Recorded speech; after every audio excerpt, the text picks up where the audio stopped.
But first, a huge sign of disrespect for our country during the Olympic track and field trials. Gwen Berry placed third in the hammer throw yesterday.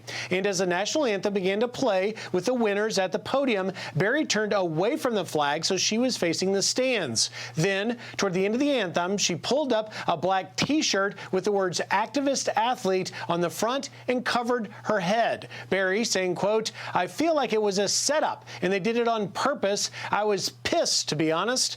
They had enough opportunities to play the national anthem before we got up there. It was real disrespectful." Now, according to the Associated Press, the national anthem has been played every night for the past week at the track and field trials, but the anthem is not played during medal ceremonies like it is during the Olympics. A USA track and field spokeswoman saying, quote, "The national anthem was scheduled to play at 5:20 p.m. We didn't wait until the athletes were on the podium for the hammer throw awards. The national anthem is played every day according to a previously published schedule." Here we go again with protest. And guys, it's very interesting. For the record, Gwen Berry is up there. She gets upset about it. Now, it's played every day around 5:20. It was 5 minutes late. It looks like 5:25. She gets mad. She turns her back on the national anthem. To be accurate about her past, she is an activist. 2 years ago, in 2019, at the Pan American Games, she raised her fist, which was first done in 1968 by two American runners, John Carlos and Tommie Smith. And there was a sanctioning for it because the Olympics put in a rule that says you can't protest during the podium or the opening and closing ceremonies. This certainly suggests what she may do if she makes it to Tokyo. I'll start with you, Emily. What are your thoughts? Oh, Griff, I feel like this is a classic example of, like, it's not about you, girl. Like, she comes out and says, oh, they're clearly playing the anthem because I was there. It was a setup. It was so disrespectful. They knew it was all about me. I just feel like telling her the anthem is so much bigger than you, and the U.S. Olympic trials is so much bigger than you. So she can do what she wants, but there's going to be accountability. And here's the thing, you guys. Remember that while the U.S. Olympic Committee has promised not to sanction any athlete that does demonstrate at the podium there or in the Paralympic Games, the International Olympic Committee, to your point, Griff, still will maintain upholding that rule that prohibits demonstration. So if she gets on the podium in Tokyo and if she chooses to demonstrate again, then she might be facing a global backlash for that. Tyrus, you are a professional athlete. You've been a professional athlete. I want to take you back to opening day in baseball here in Washington. The entire Nats team there knelt during the national anthem, July 24th. The next day, the Nats were playing the Yankees. They knelt again. It's professional athletes agreeing to have their protest during the opening of the game, but yet it's not a professional athlete on the world stage, as Emily points out, representing the great nation we are. Do you draw a distinction there? No, I don't. And quite honestly, I don't care when the national anthem was played. It doesn't matter. 5:20, 4:15, it doesn't really matter. I'm going to give you some names here. We've had some issues in this country, especially as a black man. When I go to Tommie Smith, John Carlos, Jesse Owens, who they had issues. They fought. They wanted dignity, but they also wanted a seat at the table. They wanted to show how much they loved their country, how much they belonged, and human rights issues, and they fought for it. This isn't it. Even with taking a knee on the baseball game, I have no problem with a professional athlete being a citizen, taking a respectful knee during the flag. If that's what you choose to do while you still are honoring the flag, I have no issue. She turned her back on the flag.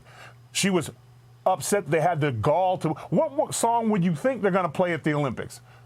This, very simply, why are you even competing in the Olympics if you hate the flag and the country so much? If it's such a horrible place, why are you doing it? I'm literally wearing the shirt of a man who didn't believe in the Vietnam War, Muhammad Ali, protested, lost 2 years in the prime of his career, 5 years, I'm sorry, the prime of his career.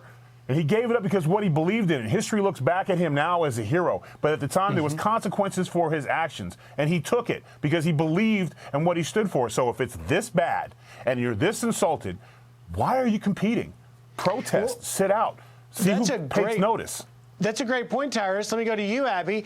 If indeed Miss Berry is not able to represent our country in a respectful manner, should she win a medal representing our country, should she be banned from even going? I mean, these are the trials. She isn't there yet, but clearly she's suggesting what she may do, which is to, as Tyrus points out, make it about herself. Yeah, well, to answer your question, I'm just going to echo what Emily and Tyrus said, that when you go to the Olympics, you're not just representing yourself, you're representing an entire country. And stories like this really bother me because I've had the honor of spending time with our military men and women and I've had the opportunity to listen to the stories that they have, you know, veterans, the types of things that they've seen. And when you turn your back on the flag like that, you're turning your back on the men and women who put their lives on the line every single day so that you have freedoms. You're turning your back on something that drapes the coffin of military men and women who make the ultimate sacrifice, leave their family members behind so that you have the opportunity to even exercise your freedom of speech. So it really bothers me when people do this. It's a blatant disrespect to, you know, those men and women. And quite honestly, I wish that she would go down to Arlington Cemetery, maybe talk to a wounded warrior, a veteran, and spend time reflecting on how her actions do not advocate for a United States of America. You're pushing my buttons. One of the greatest honors I had for Fox was to document Marines in the invasion of Iraq in 2003. And on the opening night, 4 died. I bore witness to it. They were white and black. And you're right, they fight for the folks like Gwen Berry to protest. Real quickly, in the time we have left, is it also unfair to athletes from other countries who are there to represent their countries in these special moments to bring honor home for them if an American is making it about themselves, particularly if it's a bronze medal? Have you disrespected the gold and silver medalist? Emily?